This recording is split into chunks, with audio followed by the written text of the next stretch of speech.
ele ahvolda bo'lyapti. Biroq natijada baribir payg'ambar tarafga chiqadi. O'shanday Xudoy inshaalloh sizlarga bir cho'ng bir kelajakdagi muhimlarga bir tarix yarata turgan odamlar sizlarda. İnşallah bu çok misal aldı. Olimpiyada dengeli çıkıp yetişimde koçmenler misal aldı. Amerika'dan başka kaça da memleketlerden.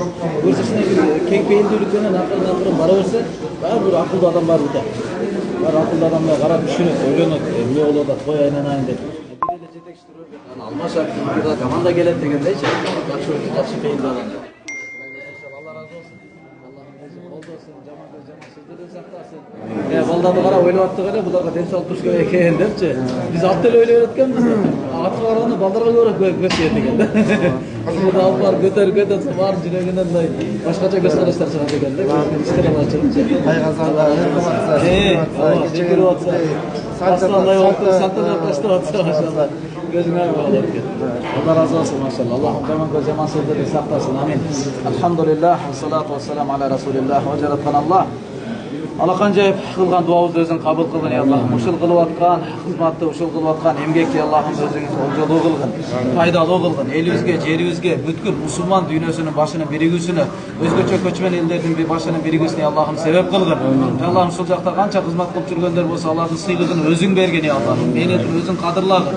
O jaratgan Allah'ı jaman sözlerden saktagın. O da gele turgan türlü kısıtlardan, yer asmandan gele turgan balelerden saktagın. Adam sayın özün koldop, daima tuğra jolda, ana joldagın. Jaşlıktan açıkçılıp jamanlık burdu sığılgın. Balların, kızların, urpakların kıyamatga çeyin ulantgın, urpakların üzbögün. Urpaklardan benamaz, buzuqu, uyatsız, kıyanatçıl, kafir adamlardı çıkarmagın. Eline, cerine, dinine kızmatan insanlardı çıkargın. Ey Allah'ım daima dünyanın qaysı burçunda olsa dağı, Kırgızistan'ın jelegin jelber etken, özüne bekem tayangan, imanlı insanlardan kılgın. Jaman sözden sakla. Uşul oyun arqılı da Allah'ım Kazakistan menen ya Allah'ım Kırgızistan iki eldin bordoşluğun, birimdigin, dostluğun ya Allah'ım bekem kılıp dağı çınanığı özün sebep kılgın. Hakikatli özün açıkça çıkarıp çındıklı çındıkta görsetkin. Ve sallallahu teala ala hayri halqi Muhammed ve ala alihi ve sahbihi ecma'in. Amin. Allah razı olsun. Allah razı olsun.